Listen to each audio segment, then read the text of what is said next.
Welcome sa Philippine Island Weather Update. Lagi ninyong kasama sa Balitang Panahon ngayon.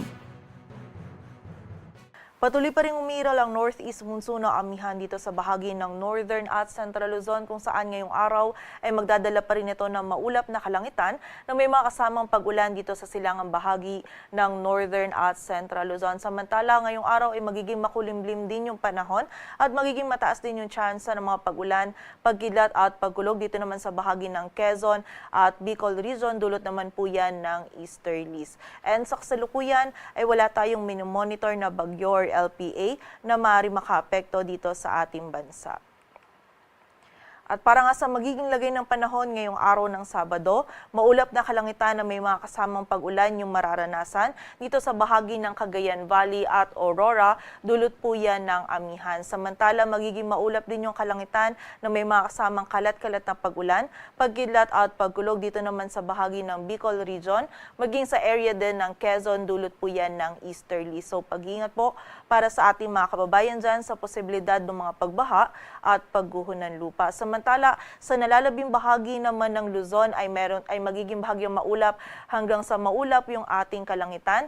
Dito po sa bahagi ng Metro Manila, Ilocos Region, Cordillera Administrative Region, maging sa nalalabing bahagi ng Central Luzon ay meron tayong mararanasan lamang ng mga may hinang pagulan or pagambon na dulot ng amihan. Samantala, dito naman sa area ng Mimaropa, maging sa nalalabing bahagi ng Calabarzon ay meron tayong mararanasan lamang ng mga isolated na mga pag-ulan, pagkidlat at pagkulog na dulot naman ng easterlies.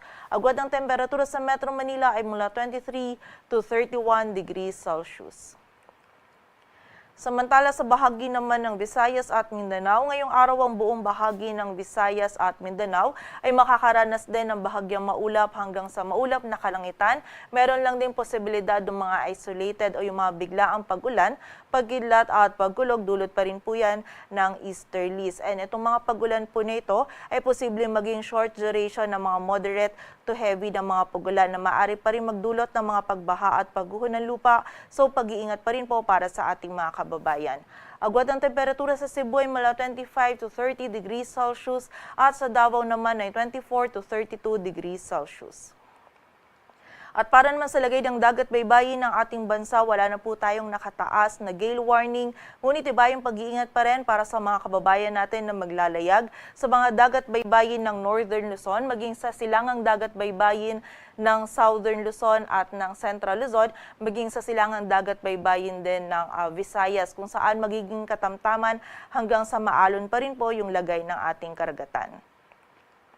At para naman sa karagdagang impormasyon ngayong buwan ng Pebrero, ay posible pong wala or posible ding meron tayong isang bagyo na maaring mabuo or pumasok sa loob ng ating area of responsibility. At ayon sa ating monthly climatology track, ito pong bagyo nito ay posibleng lumapit dito sa silangang bahagi ng Visayas at Mindanao or posible rin namang mag-recurve at maging malayo sa anumang bahagi ng ating kalupaan.